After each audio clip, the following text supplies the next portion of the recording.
And God said, "Let there be The light." Lord says, "Let my people go." I am the way and the truth and the life. No one comes to the Father except through me. This is the Talkin' Bible podcast. Hi everyone, welcome to this episode of Talkin' Bible with Rohan Bell and Jeannie Schwartz. Hello Jeannie. Hi Pastor Rohan. This has been a tough week. How are you feeling? I feel good. You feel good? Yes. We're talking about some tough discipleship stuff. Yeah. Real, yes. I call this rubber hit the road Christianity, this stuff. Yeah, I call it Jeannie wants to run away moment. Okay. Yes. Yeah, this is not easy stuff. This is what Christian life is really about. Discipleship is really about. There is a cost. It requires something of us. Yeah, it does. And today's passage I find confusing. Okay. Yeah, this is confusing because this is And now confronting. Because we're now talking about how do we what do we do You in a can't even relationship? say No, it. yeah, well, what do we do in a relationship with a person where we we're not seeing breakthrough? Like with this last episode we talked about the breakthrough, the relationships challenges and how to break through those relationships and not be angry with your brother and settle things. But this seems to be upping the ante a bit, doesn't it? Yes. This you've actually titled Correcting Another Believer. Okay, that's what it is, yeah. And it's hard to say. Yeah, because it is. it's hard to do. Yep, that's right. What's the process in bringing correction to another person? And what gives me the right to think I should All correct those somebody things. else? Yeah, exactly. So we have two perspectives here. We get our sinful nature wants to correct everyone else, and our godly nature goes, oh, it's not my place to correct anyone else. I see my sinful nature just wants to join in with everybody else. Oh, well, that too. It doesn't want to correct anybody. Well, yeah, okay, just join in with well, what I meant by correct everyone else is I'm going to be right and I'm going to put you're wrong and I'm right kind of thing. Okay. Yeah. And here we are talking about a process that Jesus puts in place for how do you bring correction, because there will be times when correction is necessary. How do we bring it in a way that honors God? And this appears in Matthew, right? Yes, it does. In any of the others? I don't think so. No, I don't think so. No, I'm pretty sure. The term binding and loosing, which we'll see in this passage, actually appears a couple of chapters before this. I think it appears in Matthew 16 as well. And it's repeated here in Matthew 18. But other than that, no, I don't think it appears anywhere else. All right. Okay, let's get stuck into it. Verse 15, if your brother sins against you, go tell him his fault between you and him alone, because that's going to go well. If he listens to you, you have won your brother. But if he won't listen, take one or two others with you, so that by the testimony of 2 or 3 witnesses, every fact may be established. If he doesn't pay attention to them, tell the church. If he doesn't pay attention even to the church, let him be like a Gentile. That sounds like an insult. I guess it's meant to be. A pagan or a tax collector, and a tax collector. Truly, I tell you, whatever you bind on earth will be have bound in heaven, and whatever you loose on earth will have been loosed in heaven. Again, truly I tell you, if 2 of you on earth agree about any matter that you pray for, it will be done for you by my Father in heaven. For where 2 or 3 are gathered together in my name, I am there among them. There's a lot in this because yes, that's right. It talks about correcting another believer, yet then it spins to be something about prayer, which a lot of people use in prayer. Yeah, use it in prayer, and I'd be interested. I haven't done a study on this. I'm just looking at I picked up when you said when you pray for. I'm looking at the ESV. It says if 2 or more agree on anything they ask. It doesn't mention prayer. I'd like to see whether or not the individual word was prayer. I suspect that it may not be. What version have you got there? I have the Christian Standard CSB. Bible. That's usually so the NLT says verse. Where are we? I have read it as that you ask for as well. It will be done for you. Yeah. But I suppose asking is praying in a way. In a sense, yes, but that would be a different word. If a person, yes, I'm just trying to find whatever you ask is what the NLT says as well. So I would be hesitant to just automatically assume that this is about prayer. I don't think prayer fits the context. I don't think that's the point you're making. He seems to be talking about a church relationship thing, and then suddenly we take it to talk about prayer. Yeah. Yeah. I think if you took this out of context, a lot of people might use these verses in prayer meetings. As a prayer meeting thing, and multiple times. And in fact, that's why I was mentioning the fact that the whole thing of the binding and loosing is mentioned 2 chapters before as well. But we'll just go straight there because you're talking about it. Okay, what does it say in the other chapter? The other chapter is, I think it's Matthew chapter 16. just going to see whether it's 16. I shouldn't. It's when it's Matthew chapter 16, when Jesus takes the disciples to Caesarea, and then he says, "Who did the disciples say they are?" And Peter famously says, "You're the Messiah, the Son of the living God." And Jesus says, "I tell you this: blessed are you, Peter, son of Jonah. I give you the keys to the kingdom of heaven. Whatever you bind on earth will be bound in heaven, and whatever you loose on earth." So that's the other time this is used. This idiom of binding and loosing is used 2 times that seem very different. I would say that the second one we just read, the Matthew 18 one that we're in, is like a subset of the broader one. It seems to be in Matthew 16 that Jesus is giving Peter a significant amount of authority here. There's a binding and loosing authority that he has. And then in Matthew 18, we assume that binding and loosing authority is prayer. I think it's more to do with church governance and authority. And that's what most of Christian history has understood this passage to be about, and Peter's words as well. Yeah, because when I read it, I thought, does this mean that whatever I think should happen in the church should be agreed upon in heaven, and whatever I think shouldn't happen in the church, heaven also agrees that shouldn't happen in a church? Yeah, that's right. Does that make sense? Yes, it does, and that's the risk with some of the extreme teaching on prayer is somehow we bend God's will through our prayer. God goes, "Oh, okay, I wasn't going to do it that way, but they've prayed about it now, so I better make it work." That just seems. But that's kind of what I see some people teach about in prayer here.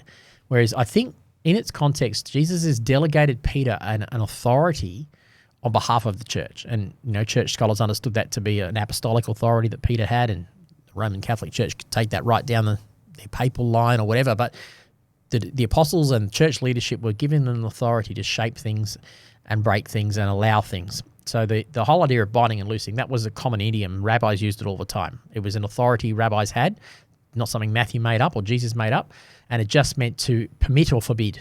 So they would be scouring the Jewish law, trying to work out what you could and couldn't do. Oh, I'm permitting. The rabbis would get together in council and they'd go, "This is the decision we've made. You can do this and you can't do that." That's forbidding or permitting certain aspects of the law. So they knew that. So Jesus is now upping that rabbinic authority and giving it to Peter and saying, "That's what it's going to be like. I'm going to give you authority to judge what's right and wrong in the kingdom." So now when we bring that back into this context of Matthew 18, where there's a relationship breakdown in the church, I think the best way to read it is that he's saying the church leadership, because you're telling it to the church, and the church leadership, they have an authority to bind and loose, to forbid and permit, and they will make the decision about what's best for the church with regard to whether or not this person needs to be put out from fellowship. Can you just make something clear to me? Binding is forbidding? Binding is forbidding, yes. Binding is not allowing something. Loosing is allowing something. Okay, because normally in life, if you bind something, you tighten something, and that would usually work better than something that was loose. Yep, and that's often, that's except that it gets used in all kinds of contexts in prayer. Yes, if you bind something up, it will work better. Yeah, but that's the opposite. But it's the opposite in prayer, and opposite in this, binding is forbidding. But binding is forbidding. Okay. Yeah, so think bound in chains. That's what, and that's often used in prayer. We bind the enemy means to bind the authority of the enemy in prayer. Yeah. Does this mean that a church today has the authority to bind, to allow, or I think that's what Jesus would seem to be saying, yes. And I think there is a sense of that in terms of the governance and the implications for the local church, but I think there's a cosmic sense of this as well, that in some way God has given the church cosmic authority to forbid and permit certain things and share in his authority in the heavenly places over the enemy. Simply, if one church allows polygamy, then that's okay in heaven? That's a good example of a good challenging example.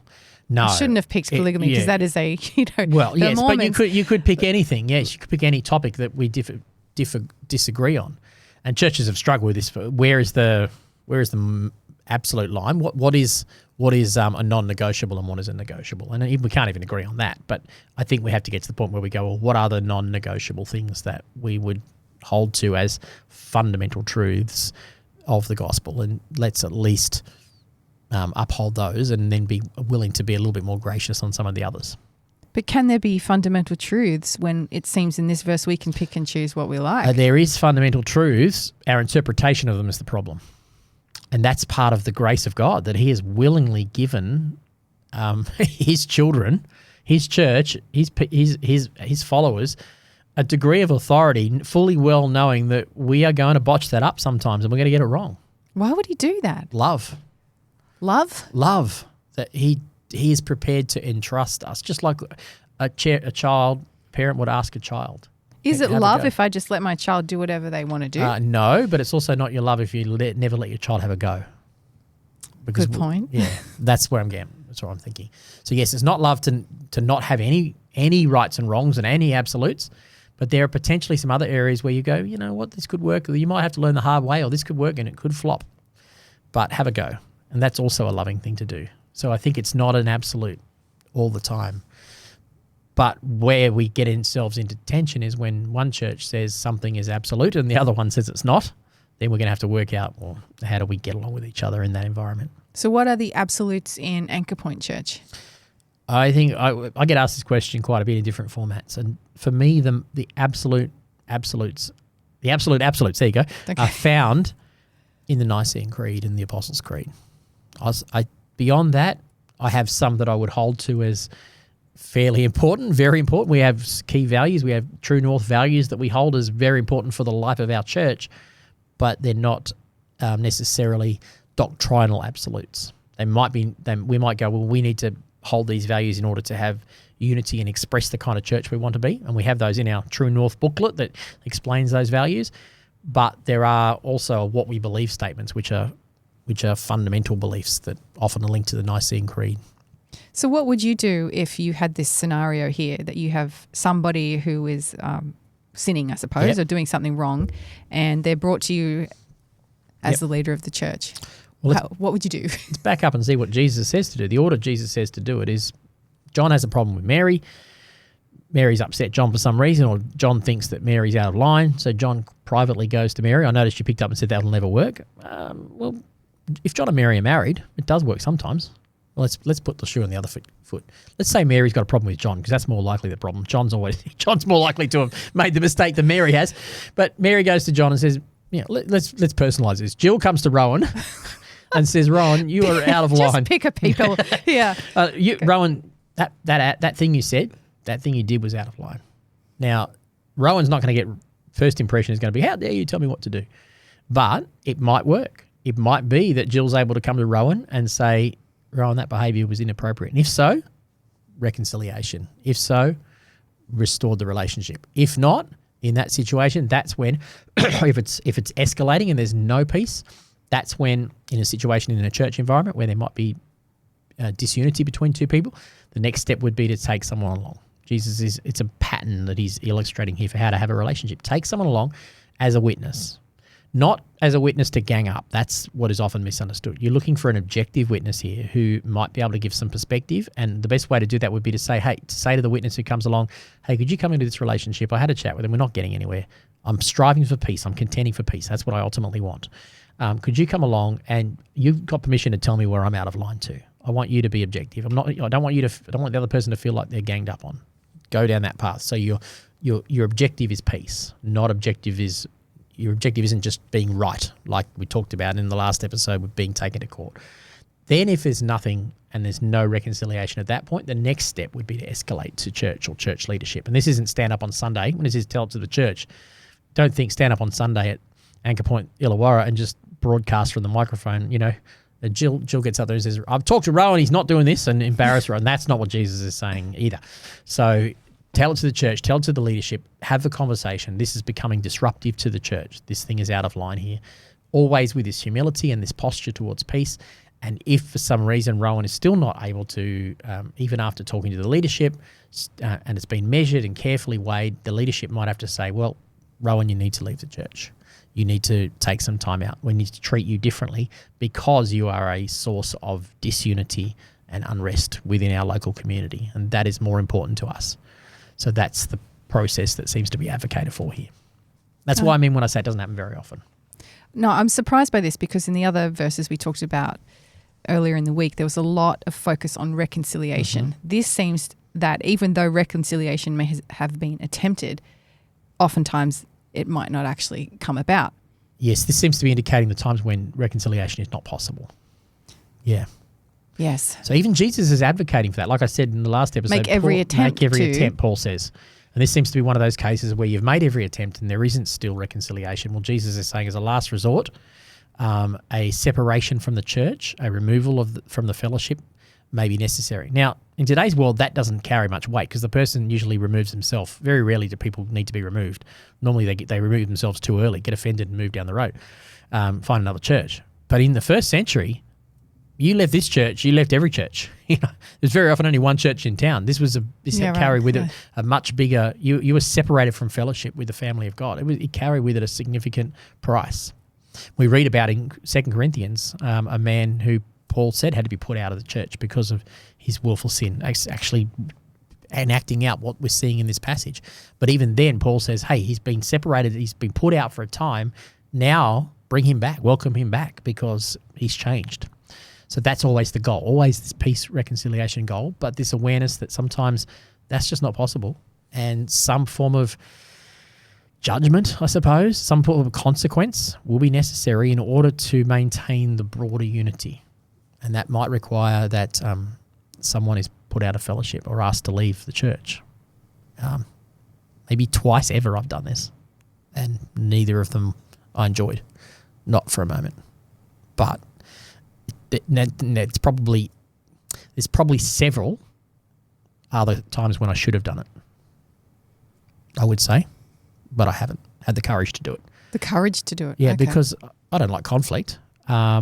I don't want to presume that I'm right, but hindsight has told me that I probably have acted too slow in asking this person to move on because in the absence of wanting to win them over or wanting to maintain peace, potentially I've caused harm to other people who were being harmed by that person. So in consideration of what you're just saying there, what does verse 19 mean to you then? If two of you agree about any matter that you pray for will be done.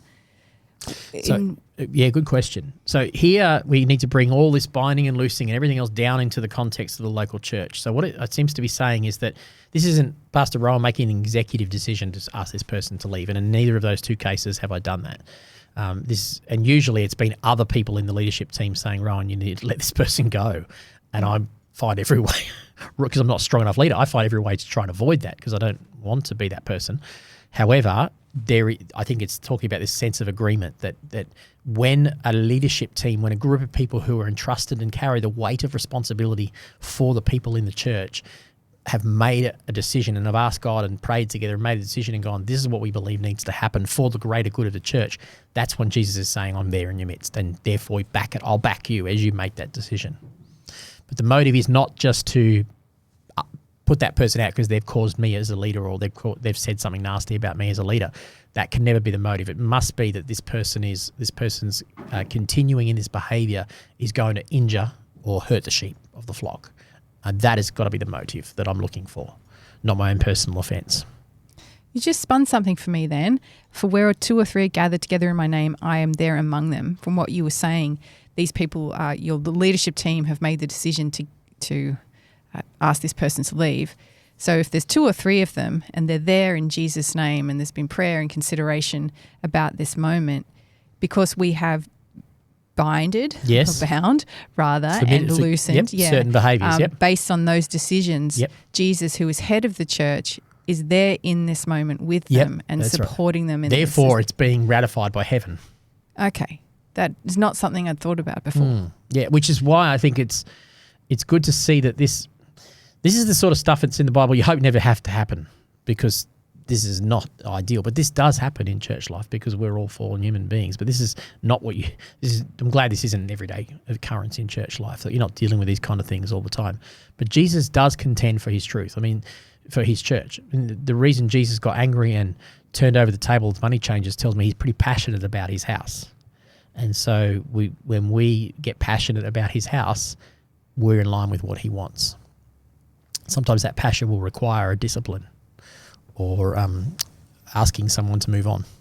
It also makes me think of the, Jesus leaves the 99 for the one, that when this person is no longer part of this church, Jesus is still going to go after them. Yeah, and to some degree we should too. That's what Paul's saying. To some It's degree, kingdom building, isn't it? Kingdom building, There yeah, can be yeah. Forgiveness and time taken out, and then Yeah. that person can always yeah, come back that in can the come back, yeah. better scenario. Which would Situation, to better fit what you're situations. saying there. I think even the way that you'd ask a person to leave the church needs to be open to a softness. This isn't tenable. This behaviour, the way you are acting or behaving is out of line with the values that we hold in this church, and it is we've made a decision that we feel it is not in the benefit of the church for you to continue in this church. But we want you to know that we're not against you. We're just saying we've tried to address this with you and it's not working. But if you come to the point where you realise that this behaviour you've had is not appropriate and you want to change and you're willing to change and repent and return and ask forgiveness, and potentially not even require you to ask forgiveness of the church and those that you'd led astray or hurt, if you do that, you'd be welcome back in this place. We'd be willing to consider that. I think that's different to this just dissing the person, just not you're out, you're done kind of thing. Part of the reason this never happens or rarely happens, Jeannie, is people tend to vote long before this. The pastor says one thing that upsets them and they leave. Yeah, well, was it you, I think, who said people can be offended even before they walk in the front door? Oh, yes, exactly. Yeah, well, it's or Andy something like Stanley. that. Andy Stanley says people can get offended a long time before the gospel offends them. Yeah. So, that's why probably this isn't happening as much as potentially it might have in the first centuries, because people get offended too easily and then leave. It's easy to leave. But back then they couldn't leave. They wanted to stay. That's, for many of them, it was their livelihood. Yeah, it's not like they can just get up and move Yeah, cities or that's right. countries. They've left their family to join the church. The church has become their new community. They do business in the community, all those sorts of things. So there is implications for leaving or being asked to leave that are massive. And that's why we should be slow to do it. And, they were certainly slow to do it. But sometimes it had to happen. These sentences here really do show me that Jesus, as you said, is passionate about his church. Yes. Yeah. Yeah. And who else is he in this moment? Who is he to you? I think to go with what you're saying there, as he's zealous for his church, it shows he's zealously in love with his church, that he will be prepared to tell his disciples or advocate for his leadership to make some decisions that they don't really want to make, but they need to make. That tells me that Jesus really, his church matters to him. So he is the zealous leader of his church, and he will protect the weak and the vulnerable from those that are causing harm to the weak and vulnerable. And if he has to cause harm to someone, he will harm the perpetrator of that rather than allow the victims to be harmed. You just said Jesus will harm someone. Is that what you just said? Allow the harm to the perpetrator. Well, let's use the word justice, to bring them to justice, to prevent harm to the weak and the vulnerable. I think it might be better to say it as Jesus recognizes the fault in that person, and then we'll go and work on that person until that person is able to realize that fault and be changed and transformed. Let's use that. Good word. Yeah. Which is the discipline. Let's It's use a the word long way to discipline. say it. No, the Discipline. word discipline. Yeah, that we talked about in the last episode. Discipline. Yes. Discipline is harm. There's no way around it. Discipline is harmful. Discipline causes harm. That's what trains us. All discipline trains us. It's supposed to train us. So yes, I think it's not harm for harm's sake. It's harm for, what did you say, that purpose of restitution and reconciliation and restoring them. Yes, that's what God's after. Well, by using the word harm, you offended me. So Yeah, but I think you're right, because we take straight away. I'm out. Take harm. I'm done. I'm offended. I'm out. Yes. No, you're right. We take harm to be always in a negative context, but discipline is harmful. It depends how you define harm. discipline is hard. Okay, let's go with that. Discipline is hard. It is uncomfortable. It's maybe painful is a better word. Yeah, I wouldn't say Jesus harmed me, but the discipline that I go through is a hard and painful process, but Okay, it does not ultimately harm me. No, it doesn't harm us. It might seem to be harmful in the short term, but ultimately it's restorative. I'll It's give you that, certainly yeah. painful. Yes. So it depends on how you define the difference between harm and pain. You can have pain that doesn't cause you harm, but in the moment you feel harmed by the pain. But is it long-term restorative? And I think that's what Jesus is trying to get at here. Well, let's just finish on this. Jesus says, treat that person as you would a pagan or a tax collector. And you as He you were did say reading that, it, yeah. you were saying, oh, that sounds like dissing them or derogatory. Yes. But look at how else Jesus treats pagans and tax collectors. Well, they're outsiders. Yeah, and he treats them as outsiders who wants to come onto the inside, who wants to win into the inside. So even then, it reiterates what he's saying. This isn't a diss them and have nothing to do with them. This is treat them as though they're back outside the church, and now you want to win them back into the church. Yes, because he does recruit tax collectors. All the time. And he cares much for the Gentiles. Totally. Yeah. So that's why it's important to see that was not a derogatory term. It was a treat them differently. Go back, treat them as they were before they were in the church, where you were wanting to win them in. Once they're in, there's a higher That's a good expectation point. for behavior. See, once some person signs up to abide by the church, Paul says in 1 Corinthians 5, it's not my responsibility to judge those outside the church, but it is those inside the church. So this person presumably has joined the church community, has agreed to live by a certain value standard, a kingdom value standard that was beneficial to everybody else. For whatever reason, has stopped doing that and has gone through this potentially restorative, corrective process, and has gotten to a point where they've said, the church leadership has said, this is not tenable. I'm going to remove you from the church. Now you're back outside. Now our job is to treat you like you haven't signed up yet, but we want to win you back. I like that. Yeah, that's probably the best way to see it. I think it's a good way to see it. Okay, let's go with that. Sounds good. Thank you, Jeannie. Thank you, everybody. Talk to you tomorrow.